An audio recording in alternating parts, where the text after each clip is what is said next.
Hey there, Elon families. Welcome back to Between the Oaks, where we bring you interviews with some of Elon's most interesting and important people. I'm Will Robertson, Director of Parent Engagement, and today I'm excited to welcome Dr. John Dooley to the show. Dr. Dooley is Vice President of Student Life, and he's going to talk to us a little bit about his role, about what it's like to be such a recognizable face on campus, and what makes working at Elon so unique. And now let's go Between the Oaks.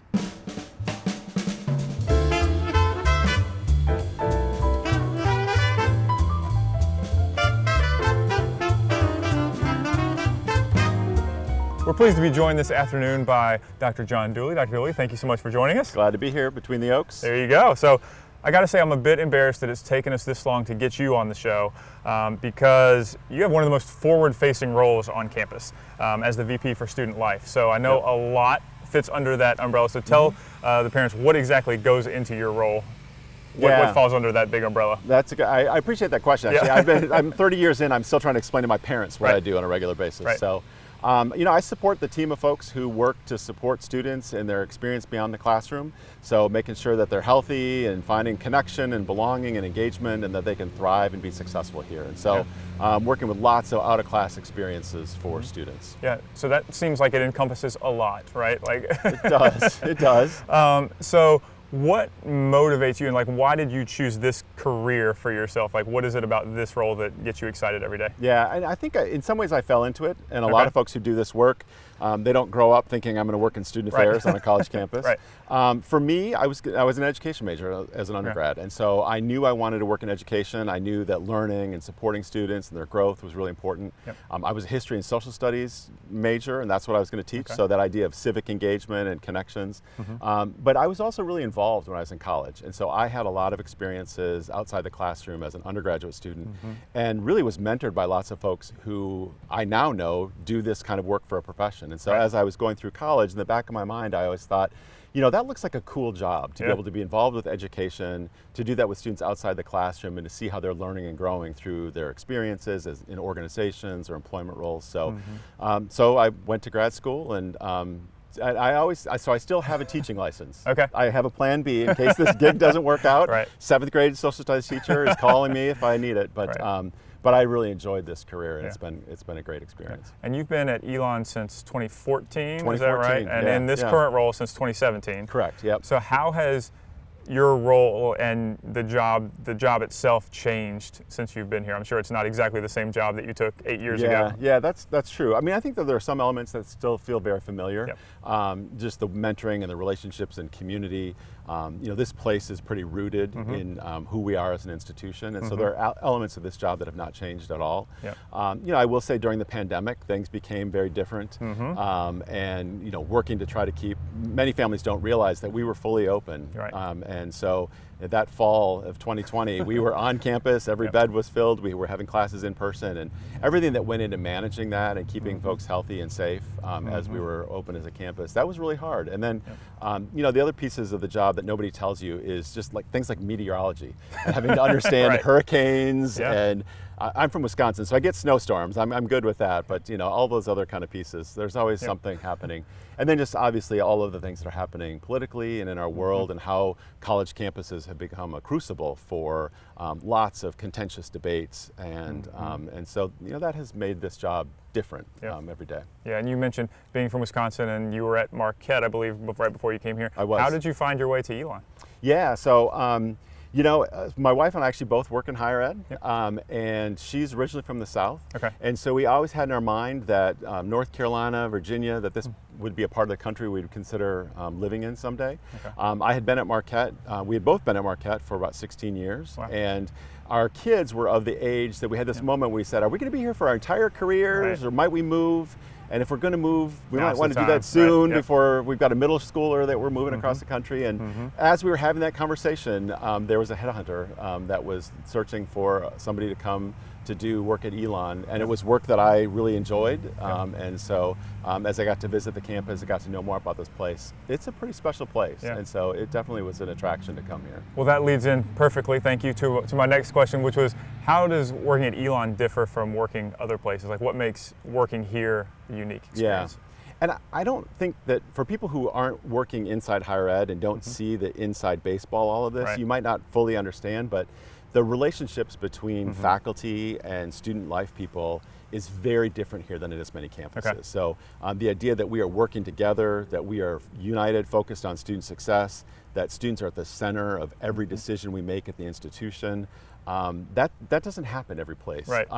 And then the piece about engaged learning, so the things that happen around leadership and service and study abroad and internships and global experiences that in undergraduate research, there are a lot of campuses that have those opportunities, but Elon is truly unique in the level of excellence and the participation rates in those experiences. Yeah. And so, knowing what I know about education, how important engaged learning is, to be at the place where that is done better than any other institution in the country, that definitely was an attractor. No doubt.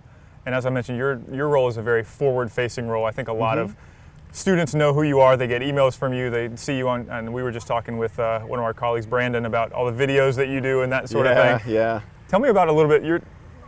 It sounds weird, but being like a celebrity on campus to a certain extent, I'm sure you would play that off and say that you're not, but basically being someone who everybody knows who they are. Yeah. How does that kind of factor into your life, your daily life? Is that a weird feeling? It is a weird. Yeah. And people know you, you might not know them. That kind of thing. Yeah, and just being in the grocery store sometimes, and I don't know that I'm ever fully comfortable with that, but it does come from being the person who communicates with students and lets them know what's happening. Right. I spend a lot of time with students. That's my favorite thing to do. I wouldn't do this job at a campus where I couldn't have direct engagement with students. And so I'm around and about, I'm attending events, and Elon's the kind of place where I will have interactions with students on some of their best days and get to celebrate them. And I have also been with some students and families on some of their worst days. And it's a special opportunity that you have to be able to walk with somebody through challenges as well.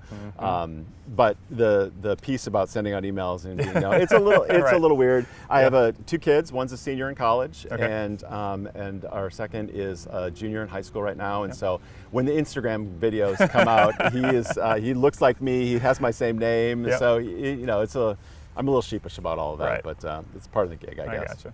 And you mentioned going to events and dealing with different things. You're here a lot. You're on campus a lot. You're involved in the community. How about when you're not on campus and you're just at home? Tell the parents at home, who is John Dooley? What do you do when you're not working? Yeah. I would say right now, Stacy and I are at this phase of our lives where a lot of our investment has been our kids. Yeah. So I'm at a lot of youth soccer games and high school soccer games on the sidelines. I love anything being outside. So gardening and doing some work in the yard, but also hiking and camping. I was camp counselor for 5 summers, and so that is my happy place. And so being outside in whatever frame that may be.